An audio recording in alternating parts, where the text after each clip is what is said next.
Day one of FarmCon24 has come and gone, and thanks to a very generous member of my Discord and viewer of the channel, Evoza, I have exclusive images from FarmCon24 that I can share with everyone that was not able to attend this year's event. Huge shout out once again to Evoza, and all of the images in this video are credited to him unless otherwise noted.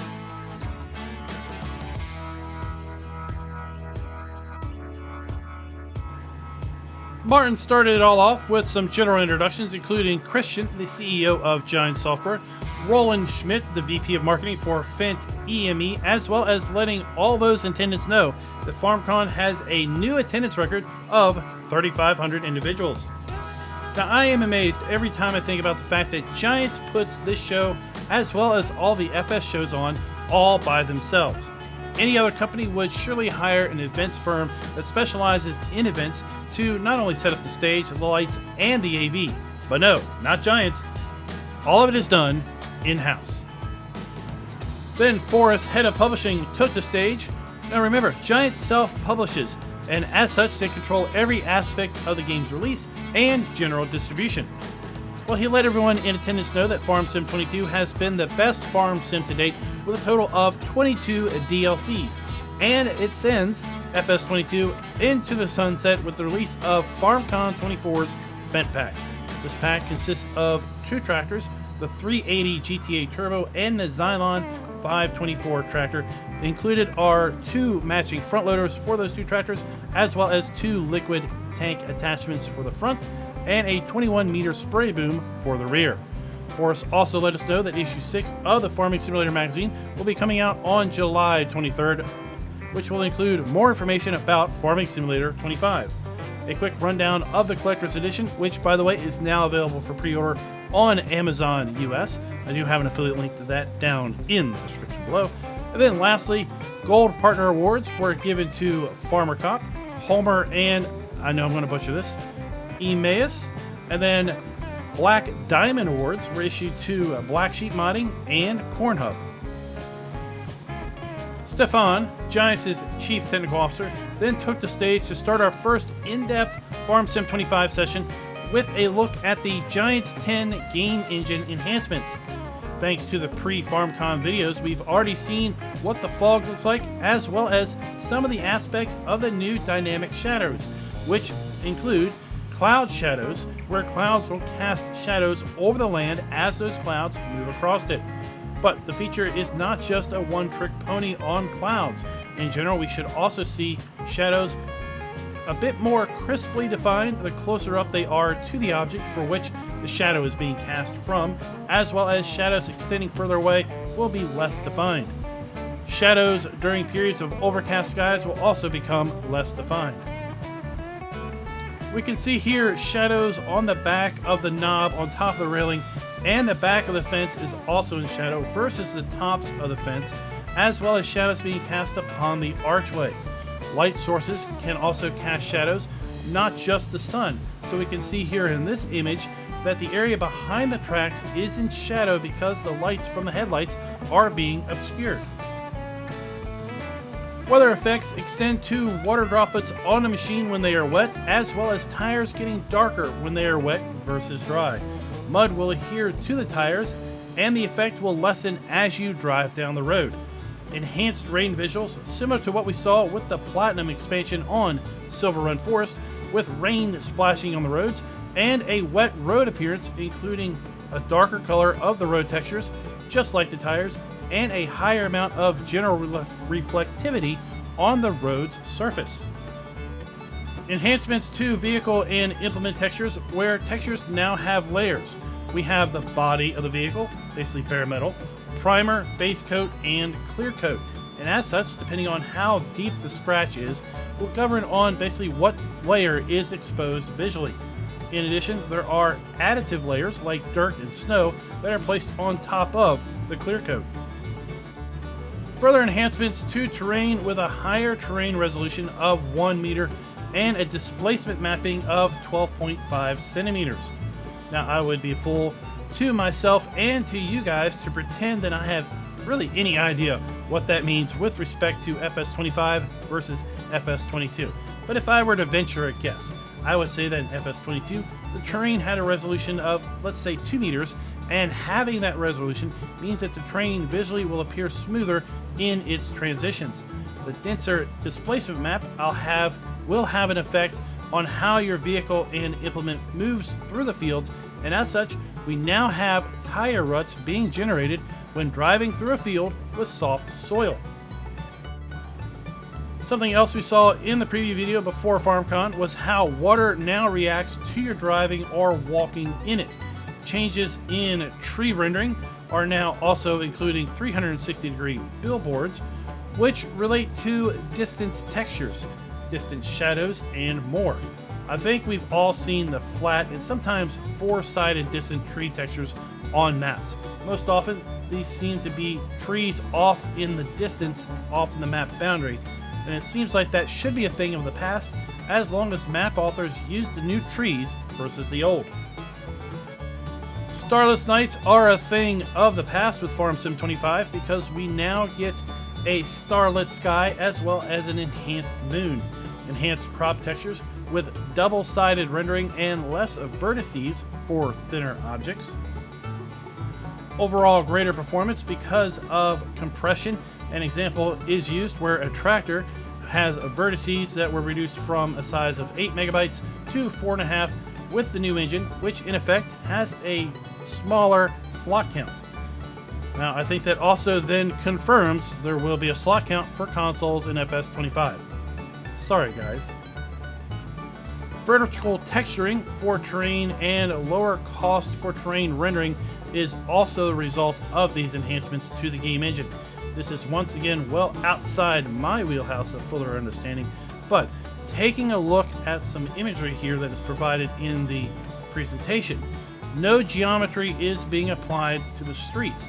And in this next picture, it looks like that means that we're going to be able to possibly landscape the area under the roads, and the roads basically changing as a reflection of that landscaping. As such, also, terrain can now be better blended with modeled objects like this 3D modeled stream, and we have a couple before and after images.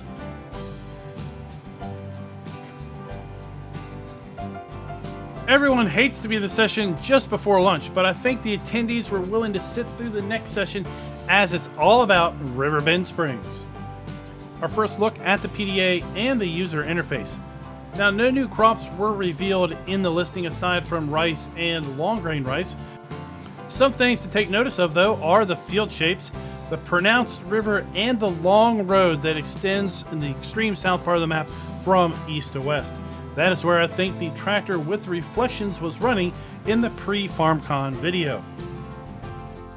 The next series of slides run through some notable sites, including cattails, at least that's what I know them as, along the river's edge, a barge that runs on the river that we might be able to drive or send off down the river to a sell point, because we also see what is likely a barge loading point, a drivable ferry to shuttle vehicles across the river, and a sailboat. Could we be able to run the sailboat?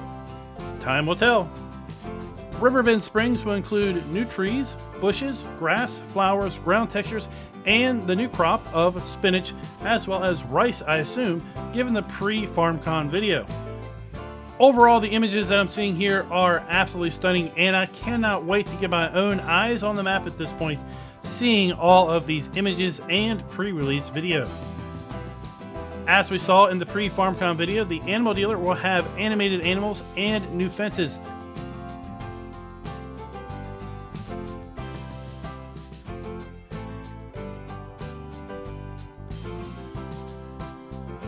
There will also be a farmer's market with an interior, interactive shelves, and a small selling point. Now, this is something that I wish we see more with Giants delivered assets. That is interiors. Whatever happened with the interior farmhouses from Farm Sim 19 to 22, by the way? Now, I totally have to jump to bullet 3. Buildable farmhouses. Hell yeah! There are other words that I might be using right now, but they're not so child-friendly. Yes! Buildable farmhouses. That is something that I really wanted to see. I hope it extended to other buildings as well, just like buildable farms in general. Okay, Now that we've taken care of the most important aspect of this slide, let's also talk about the small-scale productions and new productions beyond those of FS22. I'm guessing this is a shot of a small production, maybe a small-scale flour mill. Now I'm also guessing that we'll be able to build or sell products at various sell points, like this playground equipment, where we see a tractor and trailer, and then in the next slide, a wooden boat. Riverbend Springs will have a variety of unique areas, including construction sites, timber and forestry, vintage farms and barns, as well as unique buildings. Not a whole lot of context has been given to the next set of slides, but I can say I am very, very interested in what I see here today.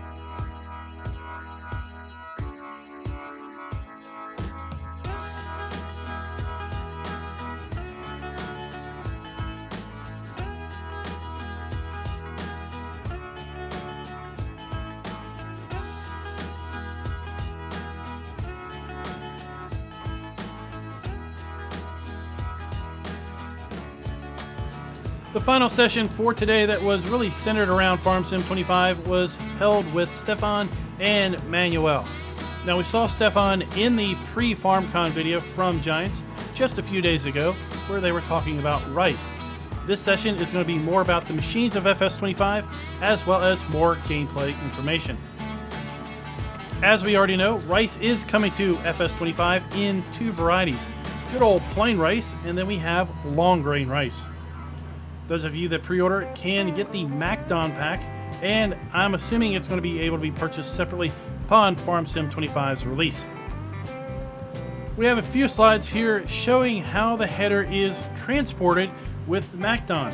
Apparently the MacDon is run in reverse drive mode and the header is trailed behind. We also have the ability to swath crops in FS25's base game, and after swathing, we're going to use a new MacDon pickup header with our harvester to process the grain. Consumables are very much a thing with respect to balers and wrappers, because we now have confirmation that we have fillable bale wrap and bale net on a round baler. Oh, and I guess some of you might be also interested to see that we've got a John Deere baler in the shot.